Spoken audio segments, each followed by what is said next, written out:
Welcome to the educational world. Today's topic is cell. Before starting the video, please like and subscribe to my channel. Introduction. Cell is the structural and functional unit of life. Cell हमारी structural और functional unit होता है. Study of structure and function of cell is known as cytology. जो study की जाती है function और structure की सेल की, उसको हम साइटोलॉजी कहते हैं. Cell is self replicating structure. Cell जो होता है सेल्फ रेप्लिकेटिंग स्ट्रक्चर होता है, मतलब अपने आप को रिप्रोड्यूस कर सकता है.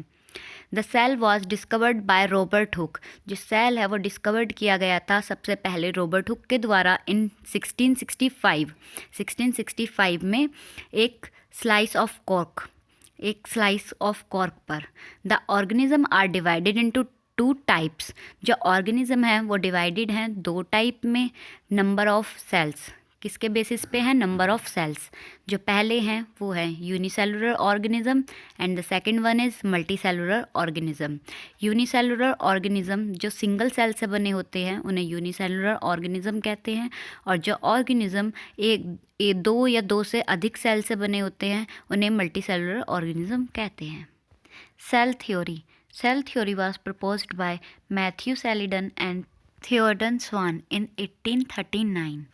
ये जो थ्योरी थी इन दोनों के द्वारा दी गई थी 1839 में. इसके according all the living things are made up of cells. जितनी भी लिविंग थिंग्स हैं वो किस चीज़ की बनी होती हैं? सेल्स की. Cells are the smallest working unit of all the living organism.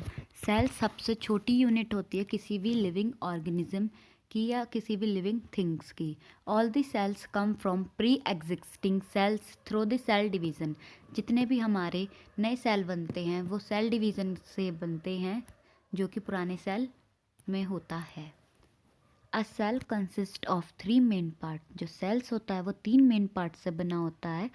पहला है सेल मेम्ब्रेन, दूसरा है cytoplasm and its organelle, third one is nucleus. The cells are of different shapes and size. जो सेल्स होते हैं वो different shapes और size के होते हैं.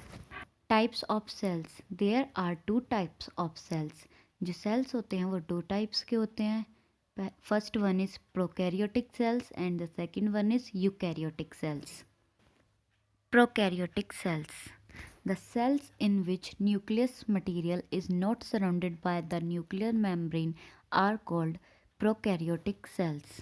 जिस भी सेल में न्यूक्लियस का जो मटेरियल होता है वो न्यूक्लियस मेम्ब्रेन से सराउंडेड नहीं होता है उसको हम प्रोकैरियोटिक सेल्स कहते हैं.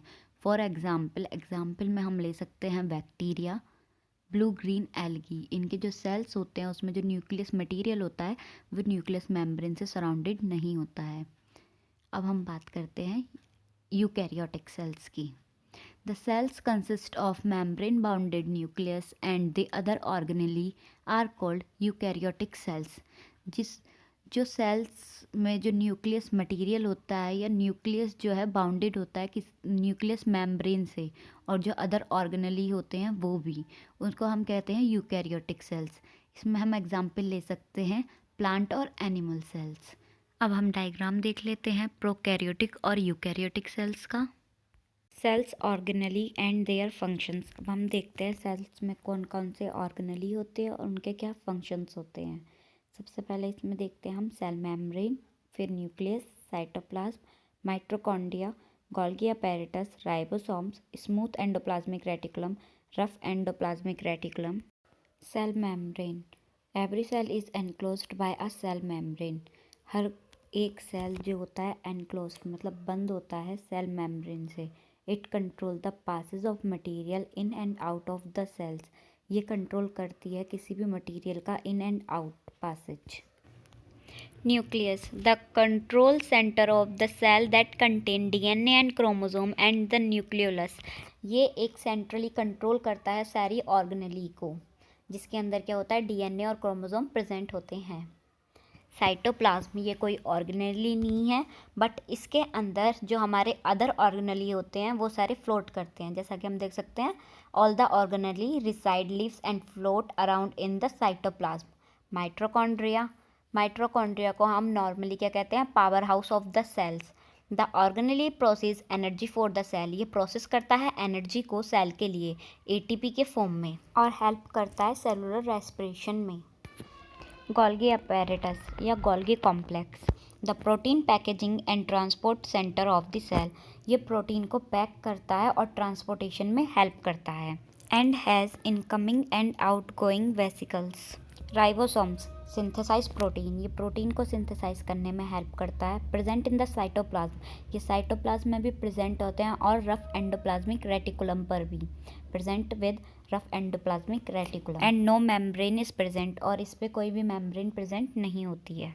Smooth endoplasmic reticulum SER transport material throughout the cell, ये हेल्प करता है मटेरियल के ट्रांसपोर्ट में पूरे सेल्स के अंदर। प्रोड्यूस लिपिड्स एंड हार्मोन, ये हार्मोन और लिपिड्स के फॉर्मेशन में या प्रोडक्शन में हेल्प करता है।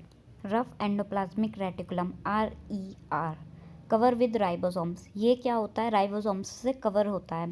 प्रोड्यूस प्रोटीन, ये प्रोडक्शन करता है किसका, प्रोटीन का। Transport material throughout the cell, और हेल्प करता है ट्रांसपोर्ट में मटेरियल के सेल के अंदर। Thank you.